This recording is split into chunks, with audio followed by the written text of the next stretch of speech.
ನಮಸ್ಕಾರ ಆತ್ಮೀಯ ಕನ್ನಡ ರೈತ ಬಂಧುಗಳೇ. ನೋಡಿ, ಇದು ಕುರುಬ್ರಳ್ಳಿ ಗ್ರಾಮ. ಈ ಗುಡ್ಡಗಾಡು ಪ್ರದೇಶದಲ್ಲಿ ಈ ಗಿಡ ಇದೆ. ಈ ಗಿಡದ ಹೆಸರು ಮುತ್ತುಕದೆಲೆ ಅಂತ ಹೇಳ್ಬಿಟ್ಟು ಇದರಲ್ಲಿ ನಾವು ದೇವರಿಗೆ ಪ್ರಸಾದ ಕೊಡೋದು. ಮುಂದೆ ಈ ಪ್ಲಾಸ್ಟಿಕ್ ತಟ್ಟೆಗಳು ಇದು ವೈಜ್ಞಾನಿಕ ರೀತಿ ಇಲ್ಲದಿರೋ ಮುಂದಿನ ದಿನಗಳಲ್ಲಿ ಇಲ್ಲಿ ಒಂದು ದೊಡ್ಡ ಮರ ಇತ್ತು. ಈ ಸೆಲಗಾನಹಳ್ಳಿ ಅಂತ ಪೂಜೆಗೆ ನಾವು ನಮ್ಮ ತಂದೆ ಹೋಗ್ತಾ ಇದ್ದಾಗ ದೊಡ್ಡ ಮರದಲ್ಲಿ ಕಿತ್ಕೊಂಡು ಹೋಗಿ ಅದನ್ನು ಒಣಗಿಸ್ಬಿಟ್ಟು ನಾವು ಎಲೆ ಮಾಡಿ ಆ ಎಲೆನ ಉಪಯೋಗಿಸ್ತಾ ಇದ್ವಿ. ಆದರೆ ಈ ಎಲೆ ಎಲ್ಲ ಇವಾಗ ನಾಮವಿಶೇಷ ಆಗಿ ಹೋಗ್ಬಿಟ್ಟಿದೆ. ಈ ಎಲೆಯಲ್ಲಿ ಊಟ ಮಾಡಿದಷ್ಟು ಸ್ವಾದಿಷ್ಟವಾಗಿರ್ತಾ ಇತ್ತು.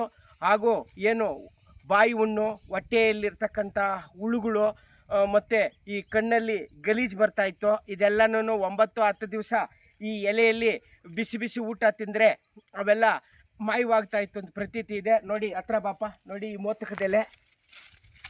ನಮ್ಮ ಕಡೆ ಇದನ್ನು ಮೋತಕದೆಲೆ ಅಂತ ಕರೀತಾರೆ. ದಯವಿಟ್ಟು ನಿಮ್ಮ ಕಡೆ ಈ ಎಲೆಗೆ ಏನಂತ ಕರೀತಾರೆ ತಿಳಿಸಿ. ನೋಡಿ, ಇದು ಈಗ ಅಲ್ಲೊಂದು ಇಲ್ಲೊಂದು ಬುಡ ಕಾಣಿಸ್ತಾ ಇದೆ. ಮತ್ತು ಇದನ್ನು ಮೇಕೆಗಳು, ಕುರಿಗಳು, ಹಸುಗಳು ಕಡಿದು ಇದರ ವಂಶನೇ ನಿರ್ವಂಶ ಮಾಡ್ತಾ ಇದ್ದಾರೆ. ಆದರೆ ಇವಾಗ ಮಳೆಗಾಲ ಅಲ್ಲ, ಇದ್ಯಾವುದೋ ಕಣ್ಣಿಗೆ ತಪ್ಪಿ ಈ ಭ್ರಷ್ಟ ಮಾನವರ ಕಣ್ಣಿಗೆ ತಪ್ಪಿಬಿಟ್ಟು ಇಲ್ಲಿ ಬೆಳೀತಾ ಇದೆ.